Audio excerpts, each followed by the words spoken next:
Our movie begins with a mother and her son adrift in the open sea. A man dives in to rescue them. It's clear they were drowning. The little boy is unconscious. The moment he wakes up, he clings to his mother, sobbing uncontrollably from the trauma. We rewind slightly to see how it all started. We learn her name is Anna, a doctor specializing in predicting natural disasters and artificial intelligence. We see her sleeping until her son wakes her up. It's time for his swimming practice. He tells her he's training for diving already. What do you think about taking a 24-hour break from your work to come see me underwater? He covers himself with the blanket to prove he can hold his breath for a long time. Suddenly, Anna notices he's been holding his breath for too long. She scolds him, telling him never to do that again, especially when he's not in the water. Suddenly, she hears a violent gust of wind outside. Startled, she gets up to check. She discovers a torrential downpour. She's confused. Predicting this is literally her job, yet she saw no warning signs whatsoever. While making breakfast, her son Jane asks if he can use her work laptop to draw. Calmly, she asks why. He replies, "Because you always take my sketchbook." Anna looks at him, feeling a pang of guilt. She realizes she's been neglecting him. She tells him where his sketchbook is, and the boy lights up with joy. Anna calls her mother, who lives in a different neighborhood. She's shocked to hear the storm is severe there too. She advises her mother to stay inside and decides she won't go to work either. After hanging up, the situation escalates rapidly. Water starts flooding into her apartment. From the window, she sees massive, terrifying waves. Anna panics.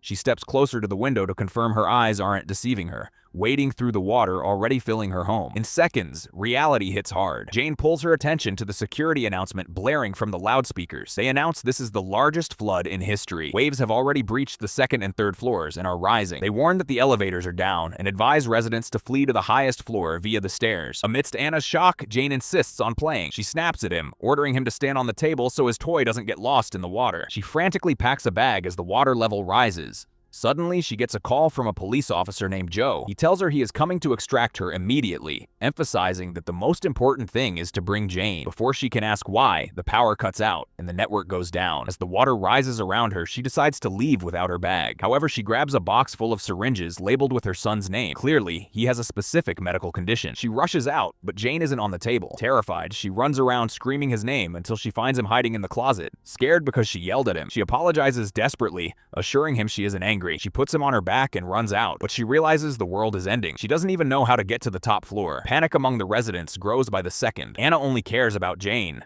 She needs to save herself for him. She pushes through the crowd toward the stairs, but it's gridlocked. People aren't moving. When she asks why, they explain something is blocking the way. Refusing to wait and die, she breaks away from the crowd, taking a longer, less populated route to the emergency stairs. We see the disaster has escalated. Furniture and belongings from the apartments are now floating in the floodwaters. Despite everything, Anna pushes on. Noticing Jane staring at drowning people, she tries to distract him by singing. She tells him she planned to play with him today, which is why she took the day off. While talking, she pauses, realizing she's lying to herself, not him. She hides her pain and keeps moving. She even gets Jane to sing along. They reach the end of the stairs. It's blocked too. Anna freezes. Jane asks, "What's wrong? Is my singing that bad?" She quickly puts him down and orders him to stay put. She tries to climb the railing to clear the blockage, but as she climbs, she slips. She looks down and realizes if she falls, there's no coming back. She is forced to retreat and find another way. There's a bottleneck caused by an apartment that hasn't flooded yet. People see it as a temporary safe haven. Suddenly, she spots Officer Joe in the building opposite her. She waves to him and he spots her immediately. In a split second, she realizes Jane is gone. She rushes into the crowded apartment to look for him. She searches everywhere until she sees a nightmare unfolding. The floodwaters surge violently, crashing into the upper floors. Time freezes for her.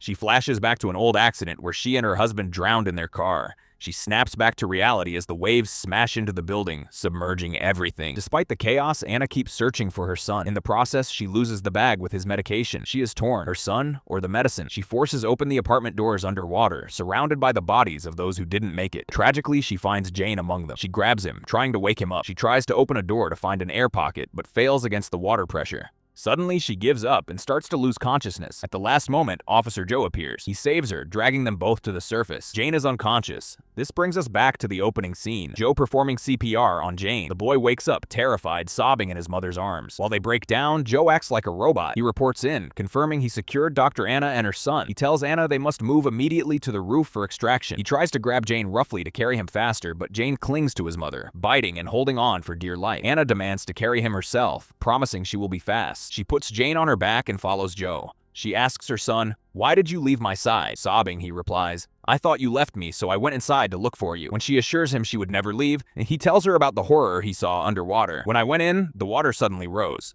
I remembered the accident from years ago. Remember, Mom? When the car fell into the water, she tries to change the subject, asking him to sing. He replies cutely, "No, my mood won't allow it right now." While following Joe, she mentions the water tasted salty, impossible for rain. Joe reveals the truth. An asteroid hit Antarctica exactly 3 hours ago. It melted the ice, sending a surge of water north, mixing with seawater. That's why it's salty. He adds that half of Japan is already underwater. Anna is stunned. An asteroid? How did the experts not know? Joe explains they likely knew but stayed silent or simply couldn't prepare. Then he drops the bomb. This is the end. The human race is going extinct. Jane gets scared and asks what that means. Joe replies, "There will be no humans left." He tells Anna they saved her because her mission is to create a new human race. We learn Anna worked on a program for developing human emotions, the ability to implant feelings into any being, living or artificial. That's why she is valuable. As Joe speaks, he glances at Jane, but the boy hides his face. It's clear there is a mystery surrounding Anna's relationship with her son. Joe reminds her that only she and her boss possess the AI technology to do this. He explains her boss is missing, making Anna their only hope. He reveals they have already manufactured bodies identical to humans, capable of reproduction, but they lack her program. They need her to install emotions and evolve them as directed. Overwhelmed, Anna argues that the program was just a test. Just because it succeeded once doesn't mean it's ready to create life. She insists she can't do it without her boss, who holds key secrets. Joe stops, looking back at her coldly. "So, should I cancel the chopper coming to save you?" At that moment, Jane interrupts, needing the bathroom. Joe sighs, telling her to let him wait until they find an intact apartment. She carries him again and follows Joe. They find a dry apartment. While Anna is in the bathroom with her son, Joe makes a call. He whispers, "Why do I have to do that? The woman is cooperating without force." He checks his gun. It's obvious he is hiding the true purpose of their mission. Anna comes out. She finds Joe musing about why his superiors are obsessed with giving the new race emotions. When she asks what the problem with emotions is, he describes the scene waiting for them on the roof. "When we get up there, you'll see people begging you to save them. You'll either be selfish and save yourself, or you'll sacrifice yourself for one of them. In both cases, you lose." That's what emotions do. Anna senses he lacked affection growing up. She ignores his philosophy and demands to make a phone call. Anna calls her mother to check on her, only to hear screaming in the background. Her mother pleads for help, saying people are drowning. But Anna, strangely detached, tells her mother it's just a little water and scolds her for panicking, saying, "You've missed the time to care about family. Focus on your work." Anna tries to reassure her that the rain will stop soon because it's her job to know these things. Suddenly, she hears glass shattering over the phone. The flood has destroyed her mother's house. The line goes dead. Anna realizes her mother is gone. Joe arrives, sarcastically remarking,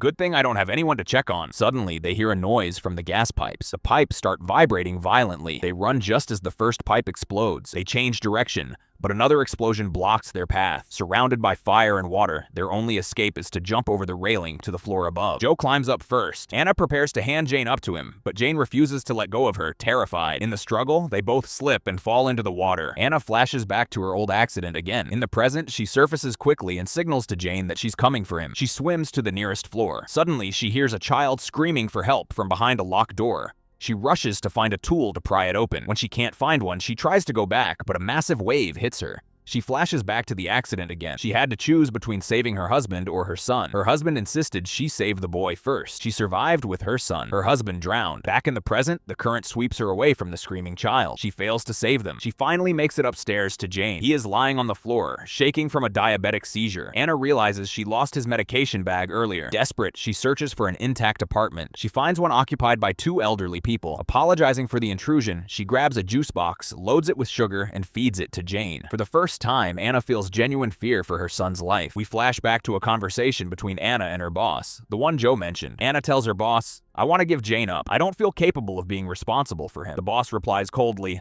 "The lab will reclaim him and my daughter anyway." This explains Joe's mysterious look earlier. Anna and her boss created their own children. Jane was Anna's first experiment. The boss regretted it because they got too attached to their creations, but the lab's protocol requires reclaiming the subjects. Back in the present, Jane wakes up. He innocently apologizes for wetting himself. Anna laughs, hugging him. "It's okay, it keeps you warm." Jane whispers, "I almost died in the water today, but I'm so happy I got to spend all this time with you." Anna is deeply moved, hugging him tighter. Suddenly, the sun comes out, and the rain stops. Anna thinks the nightmare is over, but Joe crushes her hope. It's a temporary sunrise, the eye of the storm. He explains the extraction chopper is almost here, but they will only take her. Jane is property of the lab and will be repossessed. He hints that he came for her specifically to see if she would agree to abandon Jane, knowing her history. He reveals that his own mother abandoned him, which is why he supports creating a race without emotions. Emotions destroy people. Suddenly, the weather turns violent again, even faster than Joe predicted. They run. The elderly couple stays behind, accepting their fate. On the way, Anna sees a woman in labor.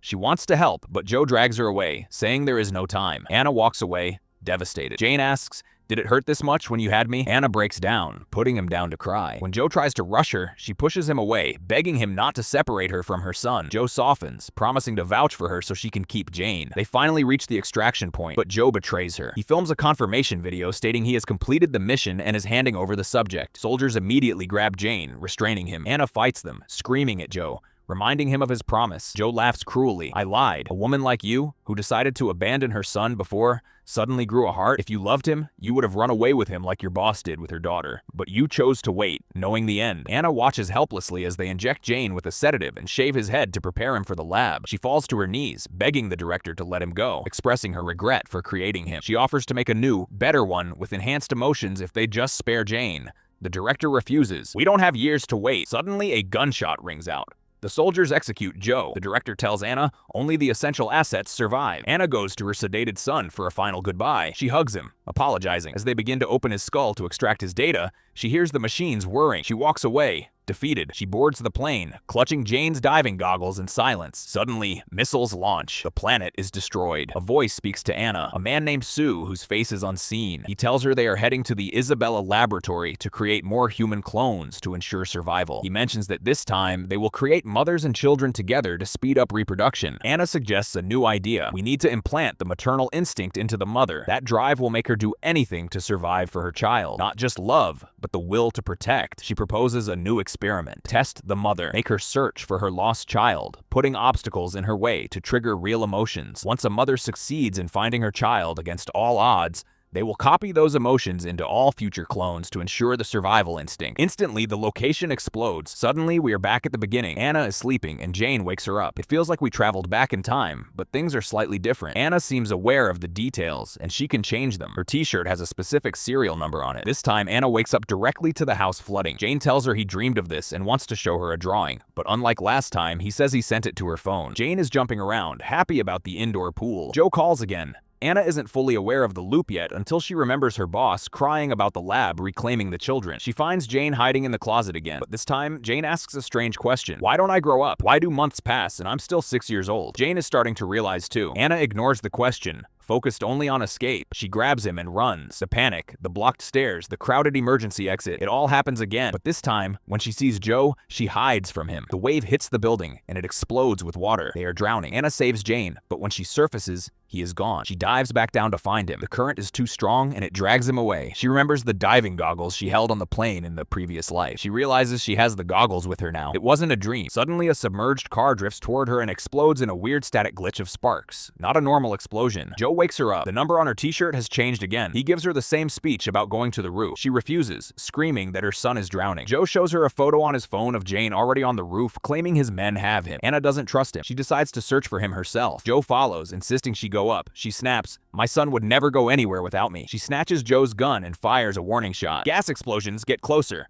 Joe begs her to leave. The explosion hits her. Again, the glitchy sparks appear. We cut to her hanging off a ledge. Her t-shirt number has changed again. Joe is still trying to convince her they will find Jane. She threatens to kill him if he touches her son, lets go of his hand, and falls. But then, she finds herself looking at Joe and Jane again, just like the very first time. Joe says, "Come on, get up." She enters the building again. She hears the screaming girl from the first loop. This time, Anna refuses to leave without saving her. She passes out in the water. She wakes up again. The number on her t-shirt has changed again. Anna continues her search, determined to save the little girl from earlier. She succeeds in rescuing her, forcing the door open. She takes the girl upstairs and finds her some dry clothes from the first apartment they see. Anna tells the girl, "Your grandparents are waiting for you in that apartment." Then she adds, "If you see my son, Jane, tell him his mother is looking for him and loves him very much because I might die soon." The girl is confused. "How did you know about my grandparents?" Anna realizes she doesn't know how she knew. The knowledge just appeared. Suddenly, the girl reveals she overheard 2 men plotting to kidnap a child. Anna is certain it's Jane. Notice the number on her t-shirt has changed again. Suddenly, Anna imagines herself being dragged across the floor by 2 men.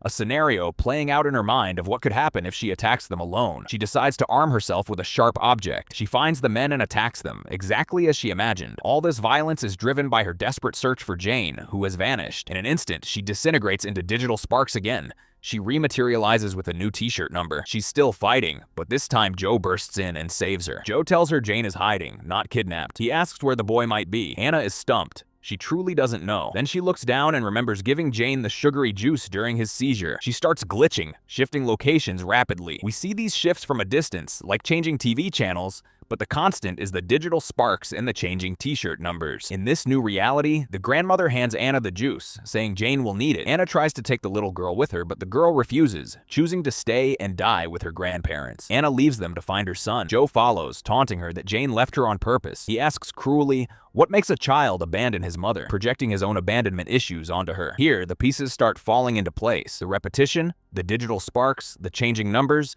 This is the experiment Anna proposed. This is the maternal instinct test. She is inside the simulation she pitched to Sue. Put the mother through hell, create obstacles, make her lose her child, and see if the instinct to find him overrides everything. The changing numbers represent the thousands of iterations she has endured to find her son. She begs Joe for help, suggesting they split up to search the apartments. He takes odd numbers, she takes even. Surprisingly, Joe agrees, admitting, I don't know why, but I feel like you're telling the truth this time. As she runs, her t-shirt number changes again. Another reset. She hears the pregnant woman from the beginning screaming. This time, the baby is born. The woman says she dreamt of giving birth during a tsunami and calls it a prophecy. This triggers a memory for Anna. Jane told her he dreamt about this disaster and drew it. She scolded him then, but now she remembers he said he sent the drawing to her phone. She checks her phone. He sent dozens of copies of the same drawing. Anna standing with a helicopter behind her. It depicts the exact scene where she said goodbye to him before he was taken. And suddenly, all the memories from thousands of failed simulations flood back. The endings were always the same. She finds him in a closet. She assumes it's her apartment's closet,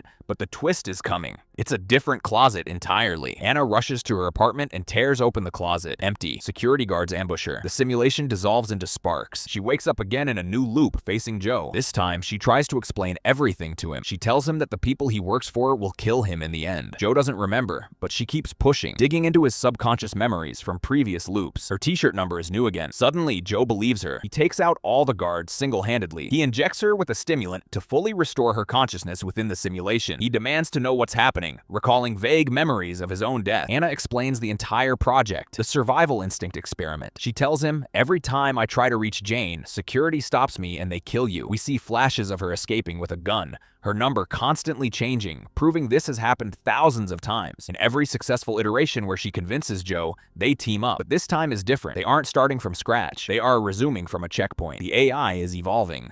She explains that Jane wants to leave her because he thinks she abandoned him. They fight their way through waves of security guards. Finally, Anna finds Jane. He is in a closet, but it's a closet on the roof of the building. He is unconscious. She tries to revive him with the juice, but he doesn't wake up. Anna breaks down, sobbing. She tells his unconscious body how much she loves him, that she searched everywhere for him. She confesses that she didn't need any implanted instinct to love him. She yearns for just one look from him. Suddenly, Jane wakes up. He reassures her, you didn't abandon me. You told me to wait in this exact closet. Anna remembers. Back in the real world, before they took him, she hugged him and whispered, your mother loves you. Hide in the closet on the roof in the simulation. Don't come out until I come for you. We realize Anna played the long game. She manipulated the entire lab and the director. She proposed the survival instinct experiment not to help them, but to trap herself in a simulation where she could reunite with Jane and live with him endlessly. She used the experiment to go back in time and save him. The explosion at the lab wasn't an accident. A meteor hit them, but Anna survived. She insisted on being the test subject. They uploaded her memories to the spaceship's computer. That's why she forgot her secret plan with Jane in the early loops. Anna and Jane look at each other with pure love, but the moment is cut short. Security guards arrive. Anna hands Jane his diving goggles. Put them on, she commands.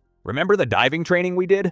I want you to use it now. The floodwaters rise. A great flood indeed. Jane listens to his mother and jumps into the water. The scene freezes. Anna recalls every moment with him, from the day she created him and he first called her mama, to her husband's death and Jane's support. Because she is the subject, she is the only one who can move while the simulation is frozen. She dissolves into the digital sparks and exits the frozen scene, diving into the water to find him. She calls his name, fighting the rough waves until she finds him and holds him tight. The waves rise higher and higher until everything fades to white. Anna and Jane disappear together. Suddenly, we hear Jane calling Anna. She wakes up, holding her son in her arms in a new permanent reality. But this time, something is different. Planet Earth is restored. It wasn't destroyed. Life continues. She has created a new world for them. End of movie.